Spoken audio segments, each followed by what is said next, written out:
Oke, salam sehat kayak luar biasa. Ketemu lagi Rinaya DSW Channel. Pada pagi hari ini tentu saya setelah mengawinkan bunga paneli, teman-teman terus akan berbagi sharing diskusi tentang budidaya paneli dari hulu sampai hilir. Tentu di sini saya juga terus membutuhkan masukan bagi teman-teman ketika konten-konten saya ada yang mungkin teman-teman lebih mengetahui tentang budidaya paneli. Saya terus welcome dan terbuka kepada teman-teman yang memiliki ilmu tentang budidaya paneli, processing dan juga ekspornya teman-teman. Karena saya sendiri terus belajar, karena orang belajar tentu juga akan mendapatkan solusi dalam hidup ini. Lelah sudah pasti, tapi menyerah bukan solusi untuk bagaimana kita mencari rezeki. Para sahabat dimanapun Anda berada, teman-teman, kita bersama beberapa tahun yang lalu paneli memiliki harga yang sangat luar biasa, pantasnya bahkan harganya per kilo 7 juta rupiah. Di saat ini adalah potensi yang sangat luar biasa. Anda bisa stok buah paneli karena harga paneli lagi turun teman-teman. Harganya sekitaran 1 juta sampai 2 juta, 1,5 juta lah. Itu harga paneli kualitas ekspor ya. Teman-teman bisa menghubungi saya karena saya akan mengajak teman-teman untuk membangun sebuah komunitas petani-petani kecil yang menyetok buah paneli dari 10 kilo, 20 kilo, bahkan sampai 100 kilo ya. Teman-teman bisa kerjasama karena saya sudah mulai menemukan titik terang di hilirisasinya. Beberapa buyer yang ada dari luar negeri, baik di Eropa, Inggris, dan juga Kanada sudah datang ke budidaya paneli Singaraja Bali, tempatnya di rumah saya, Wayan Rinaya DSW. Nah, tempat kami adalah tempat bagaimana teman-teman bisa saya berbagi ilmu tentang bagaimana menanam paneli yang baik, bagaimana merawat paneli, mengawinkan paneli, dan lain sebagainya. Teman-teman nanti bisa hubungi di kontak di bawah ini ya teman-teman ya. Yang mau diskusi, yang mau investasi, yang mau berbudidaya paneli, silakan. Nah, pada kesempatan yang baik ini juga saya sampaikan, kita tahu bersama petani-petani Indonesia itu adalah kebanyakan yang latah.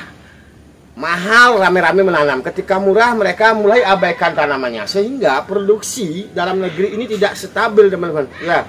Ketika harga murah sebisa sekarang ini, orang pada berhenti menjadi petani paneli, apalagi dihadapkan pada masalah krusial, yaitu ada busuk batang dan lain sebagainya. Tapi teman-teman bisa lihat di konten YouTube saya, udah beberapa tahun yang lalu, saya selalu terus tekuni budidaya paneli ini ya teman-teman ya.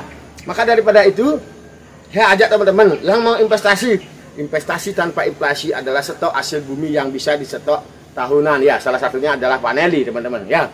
Teman-teman bisa menghubungi saya.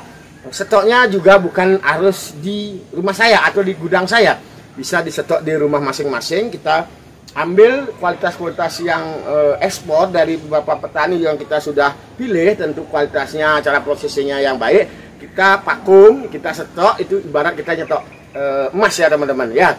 Teman-teman bisa menghubungi saya, nanti ada di kontak di bawah ini ya teman-teman ya. Kita terbuka welcome dengan di mana saja, teman-teman yang dari mana saja.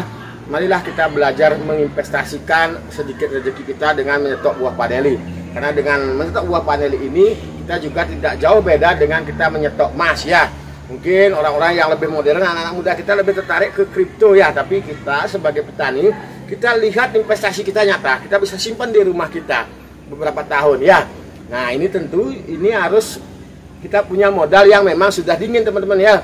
Kalaupun tidak dingin, kalau Anda berani berinvestasi, namanya kalau mau cari untung ya pasti harus ada risiko yang kita siap terima seandainya tidak untung. Itu saya ungkapkan saja di sini karena setiap usaha ada risikonya, tapi risiko ini kalau dari berbagai bisnis yang saya lakukan adalah yang sangat sedikit risikonya ya, karena buahnya kita bisa stok di rumah. Karena ini tidak produk yang cepat rusak, cepat busuk paneli ini ya, tapi tentu kita stok yang kualitas tinggi. Nah, para sahabat dimanapun Anda berada, tentu beberapa yang bisa saya sampaikan juga, motivasi kita, inspirasi kita sebagai umat manusia, sebagai makhluk hidup yang ada di muka bumi ini. Marilah kita terus berusaha, menjalani dan menerima. Nah, ketika kita sukses itulah bonusnya. Nah, kalau kita mau bahagia ya belajarlah bersyukur. Karena banyak orang yang tidak bersyukur di hidup ini, ingin mereka menjadi orang yang sempurna, ingin mereka menjadi puas segalanya. Contoh dalam kehidupan sehari-hari kita, misalnya kita dalam rumah tangga, pasangan si A ingin puas seperti ini, pasangannya harus bisa melengkapi semuanya. Tapi kita tahu semua manusia tidak sempurna. Kalau kita mengejar sebuah kesempurnaan, dipastikan hidup kita susah ya. Nah, maka daripada itu dibutuhkan doa. Ada dana, ada orang, ada alat. Nah, dengan keseimbangan, kemampuan, dan kemauan, di sanalah kita akan mendapatkan sebuah kedamaian. Nah, tapi sering yang terjadi para sahabat, bagaimana itu? Karena manusia di zaman sekarang, karena melihat ingin menjadi orang lain, kita melihat orang-orang kaya, mereka tentu kemauannya melebihi daripada kemampuan.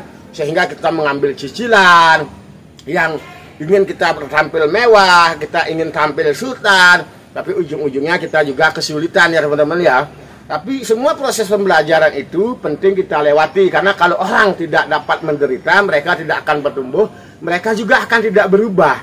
Nah, ketika sudah mendapatkan sebuah misalnya penderitaan, kesusahan dalam hidup ini, kita tidak berubah, maka jangan salahkan Tuhanmu, jangan salahkan orang lain, tapi salahkanlah dirimu. Terus bagaimana harus belajar merubah kebiasaan buruk Anda menjadi kebiasaan-kebiasaan baru, sehingga kita menjadi orang-orang yang memiliki sebuah rasa damai dalam hidup ini. Karena ketika kemauan kita melebihi daripada kemampuan kita, di sana tidak mendapatkan sebuah kedamaian. Kita akan mendapatkan enak sesaat, tapi susahnya agak lama ya teman-teman ya.